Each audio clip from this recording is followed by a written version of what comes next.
எல்லையற்ற இந்த பிரபஞ்சத்தின் பிரம்மாண்டத்தை ஒரு கணம் சிந்தித்து பார்த்ததுண்டா அன்பரே? நாம் வாழும் இந்த பூமி, சூரிய குடும்பம், கோடிக்கணக்கான நட்சத்திரங்கள் என அனைத்தையும் இயக்கும் அந்த மகாசக்தி உங்களிடம் பேச விரும்புகிறது என்பது உங்களுக்கு தெரியுமா? ஆம், சிவபெருமான் தொலைபேசியிலோ நேரடி சொற்களிலோ பேச மாட்டார். ஆனால் நீங்கள் தேர்ந்தெடுக்கப்பட்ட ஒரு ஆன்மா என்றால் உங்களை சரியான பாதைக்கு வழிநடத்த அவர் சில ரகசிய சமிக்கைகளை அனுப்புவார். ஈசன் உங்களிடம் பேசுகிறார் என்பதற்கான அந்த 7 ரகசிய வழிகளைத்தான் இன்று நாம் பார்க்க போகிறோம். வீடியோவை முழுமையாக பாருங்கள். இதில் வரும் சமிக்கைகள் உங்கள் வாழ்க்கையையே மாற்றலாம். அதில் ஈசன் காட்டும் முதல் மற்றும் மிக முக்கியமான வழிதான் உங்களது உள் உணர்வு அல்லது இன்ட்யூஷன். இந்த உள் உணர்வு என்பது உங்கள் மூளையிலிருந்து வரும் தர்க்க ரீதியான சிந்தனை அல்ல. லாபம் என்ன, நஷ்டம் என்ன இன்று கணக்கு போடும் புத்தி அல்ல இது. இது உங்கள் ஆன்மாவின் ஆழத்திலிருந்து ஆதியந்தமில்லா அப்பனின் அருளால் எழும் ஒரு தீர்க்கமான குரல். சிந்தித்து பாருங்கள். ஒரு புதிய நபரை சந்திக்கும் போதோ அல்லது ஒரு முக்கிய முடிவை எடுக்கப் போகும்போதோ காரணமே இல்லாமல் உங்கள் மனதின் ஒரு மூலையில் ஒரு மெல்லிய எச்சரிக்கை மணி ஒலித்திருக்கிறதா? அல்லது தர்க்க ரீதியாக எல்லாம் சரியாக தெரிந்தாலும் ஏதோ ஒன்று தடுப்பது போல உணர்ந்திருக்கிறீர்களா? மறுபுறம் எந்த லாபமும் தெரியாத ஒரு பாதையில் செல்லும்போது இதயம் முழுதும் ஒரு இனம்புரியாத அமைதியும் இதுதான் சரி என்ற உறுதியும் உண்டாகியிருக்கிறதா? அதுதான் ஈசனின் நேரடி தொடர்பு. உங்கள் ஆழ்மனம் மூலமாக அவர் உங்களுக்கு தரும் அருள்வாக்கு அது. சைவ சித்தாந்தத்தில் பதி, பசு, பாசம் என்று சொல்வார்கள்.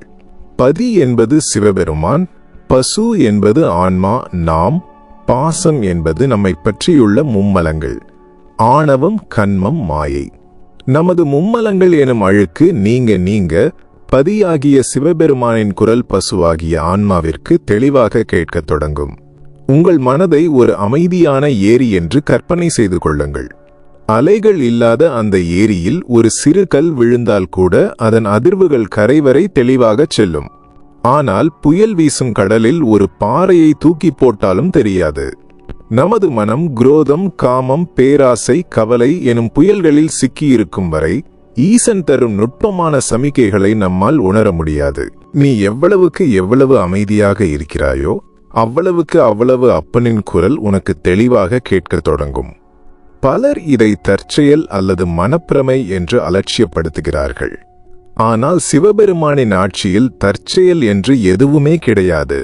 நீங்கள் சந்திக்கும் ஒவ்வொரு நபரும், உங்களுக்கு தோன்றும் ஒவ்வொரு சிறு எண்ணமும், உங்கள் வாழ்வில் நடக்கும் ஒவ்வொரு சிறு நிகழ்வும் அந்த ஆதிசிவனின் பிரம்மாண்டமான வரைபடத்தின் காஸ்மிக் ப்ளூ பிரிண்ட் ஒரு சிறு புள்ளி மட்டுமே. நீ ஒரு இக்கட்டான சூழலில் இருக்கும்போது உனது ஆழ்மனம் உனக்கு தரும் அந்த ஒரு சிறு தூண்டுதலை நீ ஒருபோதும் உதாசீனப்படுத்தக்கூடாது. அது ஒருவேளை உன்னை ஒரு பெரிய ஆபத்திலிருந்து காப்பாற்றலாம் அல்லது உன் வாழ்க்கையையே மாற்றப்போகும் ஒரு மாபெரும் வாய்ப்பை உனக்கு அடையாளம் காட்டலாம். ஒவ்வொரு நாளும் ஒரு சில நிமிடங்கள் மௌனமாக இருக்க பழகுங்கள். கண்களை மூடி உங்கள் சுவாசத்தை கவனித்து உங்கள் இதய துடிப்பை உணருங்கள். அந்த மௌனத்தில்தான், அந்த சூன்யத்தில்தான் ஈசன் உங்களுக்காக வைத்திருக்கும் ரகசியங்கள் ஒவ்வொன்றாக வெளிப்படும்.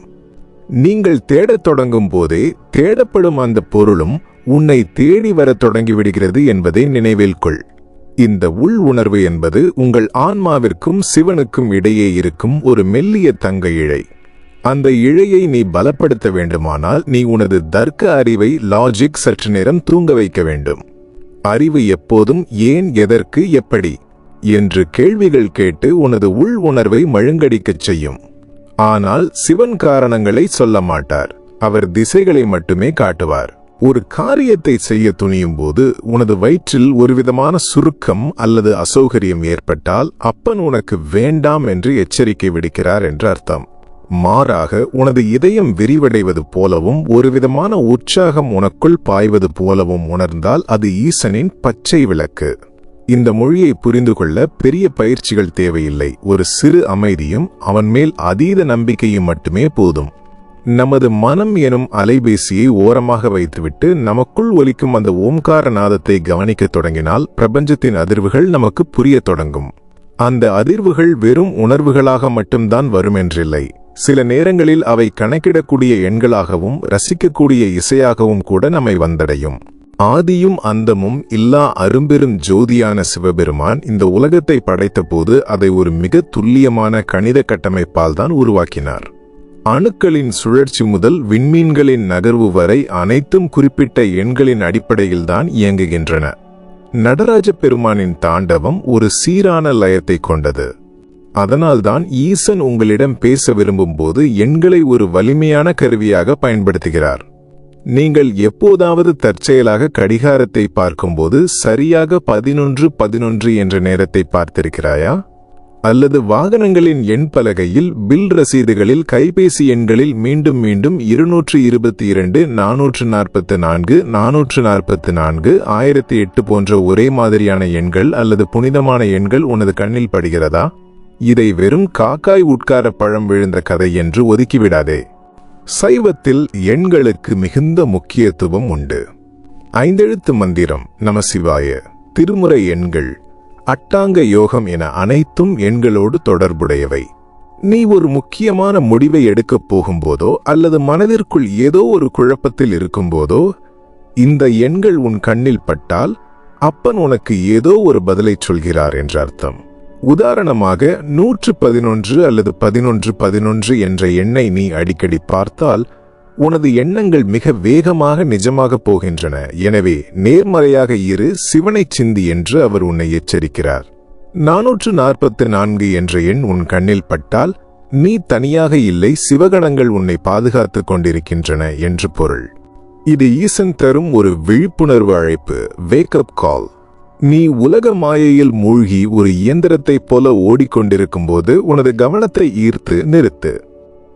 கவனி, நான் உன்னோடு இருக்கிறேன் என்று உன் தோளை தட்டி சொல்லும் ஈசனின் மென்மையான கரங்கள் அவை. நீ எவ்வளவுக்கு எவ்வளவு இந்த எண்களை கவனிக்க தொடங்குகிறாயோ அவ்வளவு ஈசனுக்கும் உனக்குமான தொடர்பு நெருக்கமாகும்.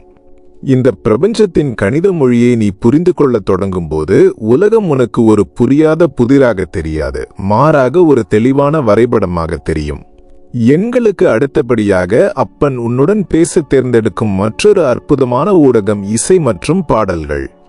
ஈசன் நாத பிரம்மம் என்று அழைக்கப்படுபவர். ஏழிசையாய் இசைப்பயனாயிருப்பவர் அவர். சில நேரங்களில் உனது மனதிற்குள் ஒரு கேள்வி ஓடிக்கொண்டிருக்கும், அதற்கு விடை தெரியாமல் நீ தவித்துக் கொண்டிருப்பாய். அந்த தருணத்தில் நீ தற்செயலாக ஒரு கோவிலை கடக்கும் போதோ அல்லது வானொலியை ஆன் செய்யும் போதோ ஒலிக்கும் ஒரு தேவார பாடலோ திருவாசக வரிகளோ அல்லது ஒரு பக்தி பாடலோ உனது கேள்விக்கு சரியான பதிலாக அமைந்திருப்பதை நீ கவனித்திருக்கிறாயா? ஏழையனை எத்தி திறம் என்ற வரி உன் காதில் விழும்போது உன் அறியாமை நீங்குவதைப் போல உணர்வாய். அந்த ஒரு வரி உனது இதயத்தை தைக்கும், உனது கண்களில் கண்ணீரை வரவழைக்கும் அல்லது உனக்குள் ஒரு புது தெம்பை உண்டாக்கும். இது தற்செயல் அல்ல, இது ஒரு ஒத்திசைவு, சிங்க்ரனிசிட்டி.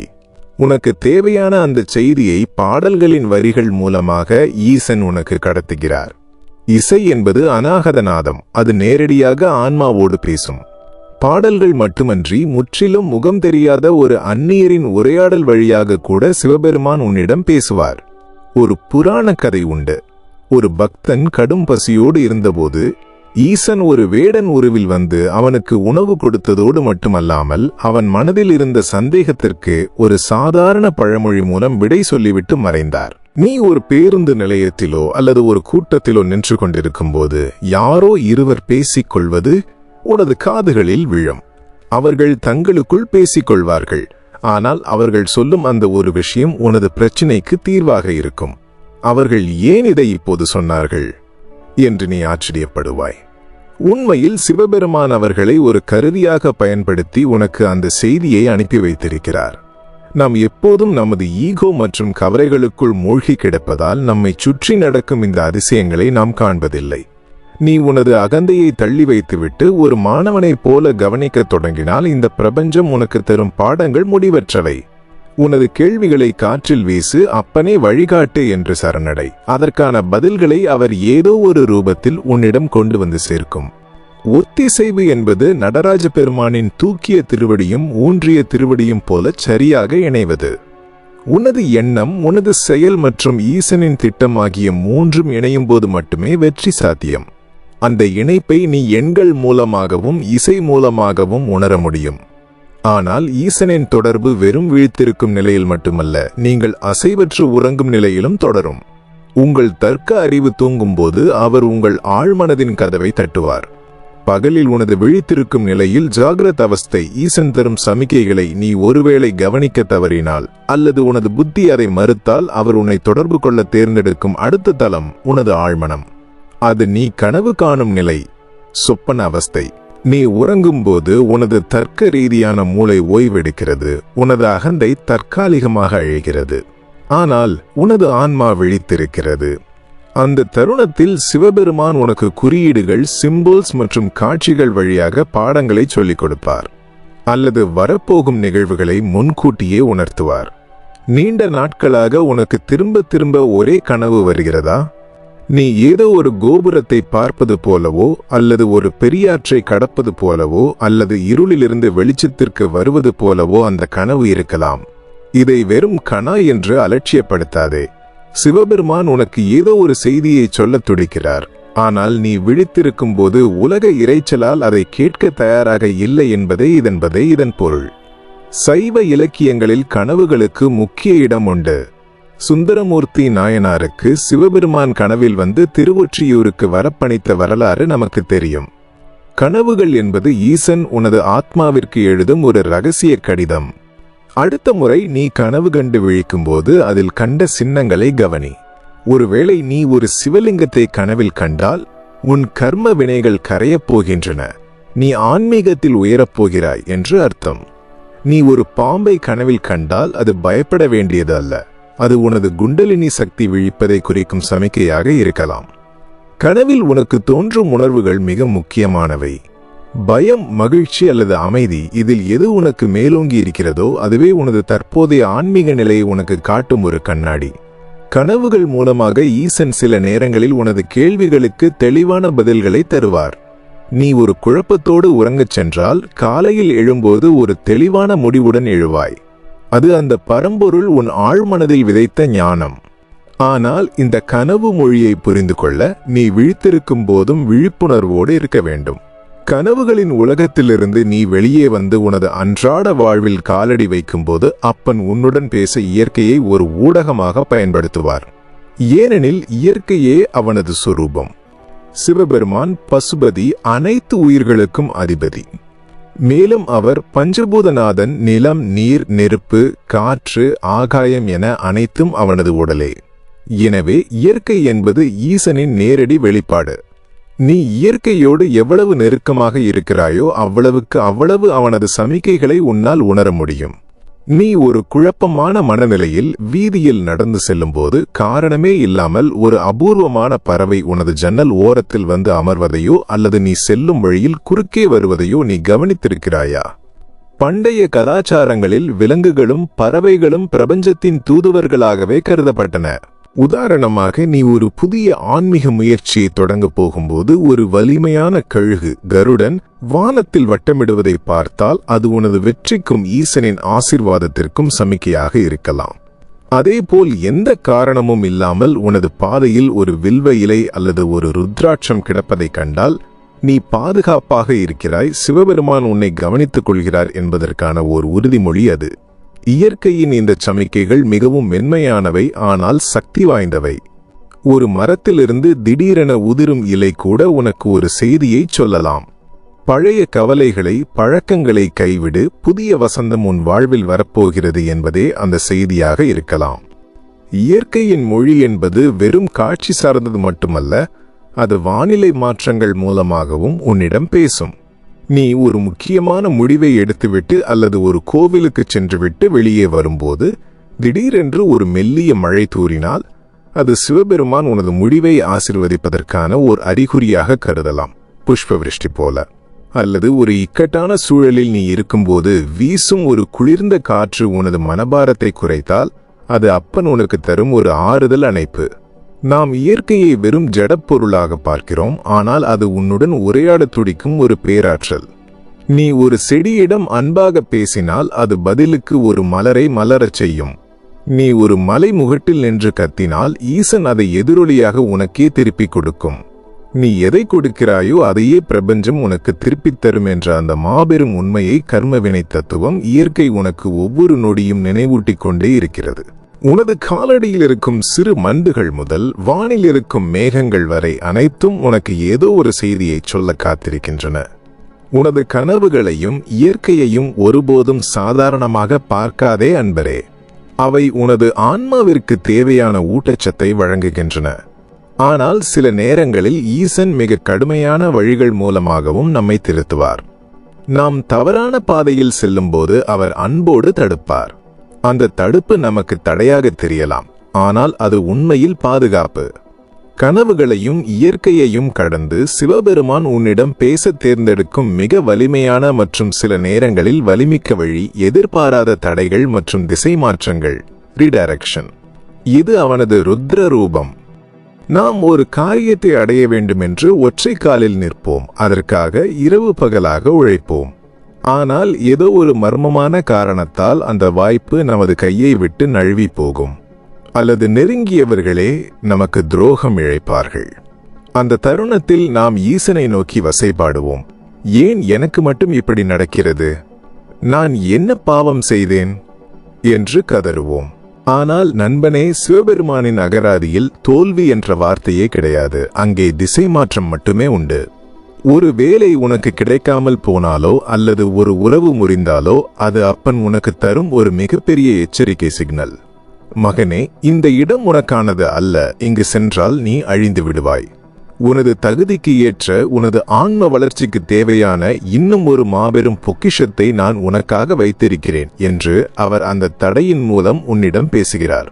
ரிஜெக்ஷன் என்பது உண்மையில் ஈசனின் பாதுகாப்பு, புரொடெக்ஷன். மாணிக்க வாசகர் பாடுவது போல, அவன் அருளாலே அவன்தாள் வணங்கி. அவன் அருள் இல்லாமல் அவனை கூட வணங்க முடியாது. அப்படி இருக்க அவன் அனுமதியின்றி நடக்கும் தடைகள் அனைத்தும் நன்மைக்கே என்று புரிந்து கொள்வதுதான் ஆன்மீக முதிர்ச்சி. ஒரு கதவு அடைக்கப்பட்டால் அங்கே நீ நுழையக்கூடாது என்பதுதான் ஈசனின் கட்டளை. அந்த அடைக்கப்பட்ட கதவை உடைக்க முயற்சிப்பதை விட திறந்திருக்கும் மற்ற வழிகளை கவனிக்கத் தொடங்கினால் அவன் காட்டும் பேரொளி உனக்கு தெரியும். தடைகளுக்கு அடுத்தபடியாக சிவபெருமான் உன்னுடன் நேரடியாக தொடர்பு கொள்ளும் மற்றொரு நெருக்கமான வழி உனது உடல் காட்டும் அறிகுறிகள், பிசிக்கல் சென்சேஷன்ஸ். உனது உடல் என்பது வெறும் எலும்பாலும் சதையாலும் ஆனது அல்ல. அது ஒரு உணர்திறன் மிக்க ஆன்மீக கருவி, ஸ்பிரிச்சுவல் ஆண்டனா. அது ஒரு கோவில். நீ ஒரு நபரை சந்திக்கும் போதோ அல்லது ஒரு இடத்திற்கு செல்லும் போதோ உனது உடலில் ஏற்படும் மாற்றங்களை நீ கவனித்திருக்கிறாயா? திடீரென்று உனது தோலில் ஒரு சிலிர்ப்பு, சில்ஸ் ஏற்படலாம், அல்லது உனது வயிற்றில் ஒரு விதமான படபடப்பு உண்டாகலாம். சில நேரங்களில் எந்த காரணமுமின்றி உனது உடல் கனமாவது போலவோ அல்லது ஒரு பெரிய பாரம் இறங்கியது போல மிக லேசாகவோ நீ உணரலாம். இவை எதுவுமே தற்செயலான உடல் மாற்றங்கள் அல்ல. சிவபெருமான் உனது நரம்பு மண்டலத்தின் வழியாக உனக்கு சமிக்கைகளை அனுப்புகிறார். ஒரு நபர் உன்னிடம் பேசும்போது உனது உடல் இறுக்கமாகவோ அல்லது அசௌகரியமாகவோ உணர்ந்தால் அந்த நபரின் ஆற்றல், எனர்ஜி உனக்கு உகந்ததல்ல. அவர் தாமச குணம் கொண்டவர் என்று அப்பன் உன்னை எச்சரிக்கிறார். மாறாக ஒரு புதிய முடிவை எடுக்கும்போது உனது உடல் லேசாகவும் உற்சாகமாகவும் இருந்தால் நீ சரியான பாதையில் சத்துவ குணத்தை நோக்கி பயணிக்கிறாய் என்று அர்த்தம். உனது உடல் ஒருபோதும் பொய் சொல்லாது. அறிவு உன்னை ஏமாற்றலாம், ஆனால் உனது செல்களில் பாயும் அந்த பிரபஞ்ச அதிர்வு, அந்த சிவசக்தி உனக்கு சரியான திசையை மட்டுமே காட்டும். நாம் நமது மூளைக்கு கொடுக்கும் முக்கியத்துவத்தை நமது உடலுக்கு கொடுப்பதில்லை. ஆனால் ஈசனின் செய்திகள் பெரும்பாலும் நமது நரம்புகளில்தான் முதலில் பதியும். உனது உடலோடு உரையாட கற்றுக்கொள். அமைதியாக அமர்ந்து உனது சுவாசத்தையும் உனது உடலில் ஓடும் ஆற்றலையும் கவனி. சிவபெருமான் உனக்கு தரும் இந்த வழிகள் அனைத்தும் ஒன்றோடொன்று பிணைக்கப்பட்டவை. உனது உடல் ஒரு சிக்னலை காட்டும்போது உனது உள் உணர்வு அதை உறுதிப்படுத்தும். இயற்கை அதை மெய்ப்பிக்கும். இந்த சமிக்கைகள் அனைத்தும் உன்னை எங்கு அழைத்துச் செல்கின்றன? அந்த இறுதி இலக்கு என்ன? அதுதான் முழுமையான சரணாகதி மற்றும் சிவானந்த நிலை. நண்பனே, நாம் இந்த பயணத்தின் இறுதி பகுதிக்கு வந்துவிட்டோம். இதுவரை நாம் பார்த்த அந்த 7 ரகசிய வழிகளும் உனக்கு ஒரு விஷயத்தை தெளிவாக உணர்த்தியிருக்கும். நீ இந்த பிரபஞ்சத்தில் ஒரு தனித்து விடப்பட்ட துளி அல்ல. நீ இந்த மாபெரும் சிவசமுத்திரத்தின் ஒரு பிரிக்க முடியாத அங்கம். சிவபெருமான் உன்னிடம் பேசும் இந்த மொழிகள் அனைத்திற்கும் பின்னால் இருப்பது ஒரே ஒரு உன்னதமான சக்திதான். அது அன்பு. அவன் அன்பே சிவம். நீ வழிதவறி போகக்கூடாது என்பதற்காகவும் உனது ஆன்மா அடைய வேண்டிய அந்த உயர்நிலையை, பிறவா பெருநிலையை நீ அடைய வேண்டும் என்பதற்காகவுமே அவர் இத்தனை சமிக்கைகளை உனக்கு அனுப்பி கொண்டிருக்கிறார். ஒரு தாய் தனது குழந்தையை பாதுகாப்பது போல அந்த பிரபஞ்ச பேராற்றல் உன்னை ஒவ்வொரு நொடியும் அரவணைத்துக் கொண்டிருக்கிறது.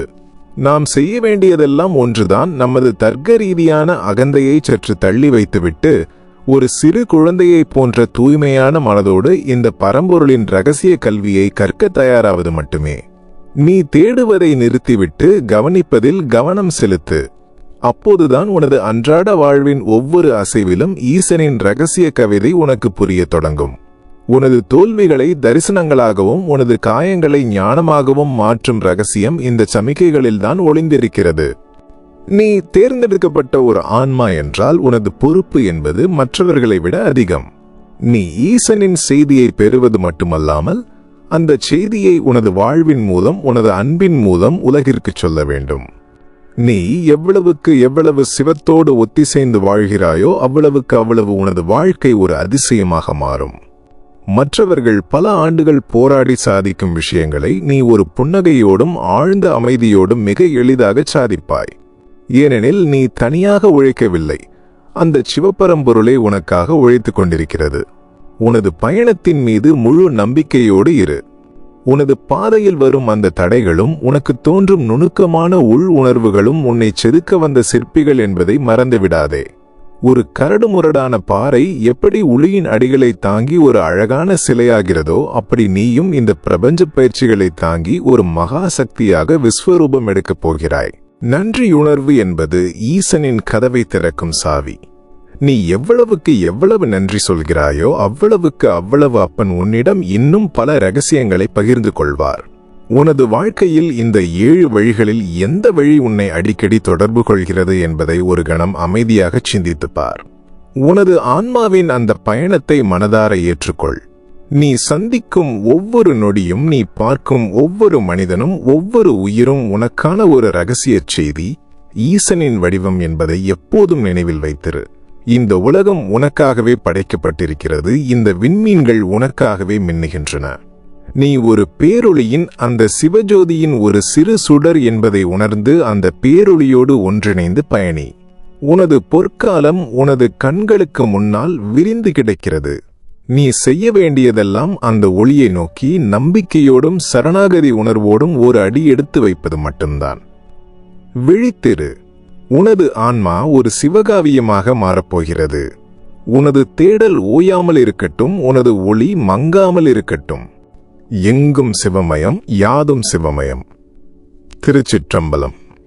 இந்த வீடியோவில் நாம் பார்த்த விஷயங்கள் உங்கள் வாழ்க்கையில் ஒரு சிறு மாற்றத்தையாவது ஏற்படுத்தியிருந்தால் அதுவே ஈசன் எனக்கு கொடுத்த மிகப்பெரிய வெற்றி. மறக்காமல் இந்த வீடியோவை லைக் செய்து சிவனை தேடும் உங்கள் நண்பர்களுக்கும் பகிருங்கள். உங்களுடைய ஆழமான கருத்துக்களை கமெண்டில் சொல்லுங்கள். தொடர்ந்து பயணிக்க நமது சிவனை போற்றி சேனலை சப்ஸ்கிரைப் செய்து பெல் ஐகானை அழுத்திக் கொள்ளுங்கள். நாம் மீண்டும் ஒரு ஆழமான சிவ ரகசியத்தோடு அடுத்த வீடியோவில் சந்திப்போம்.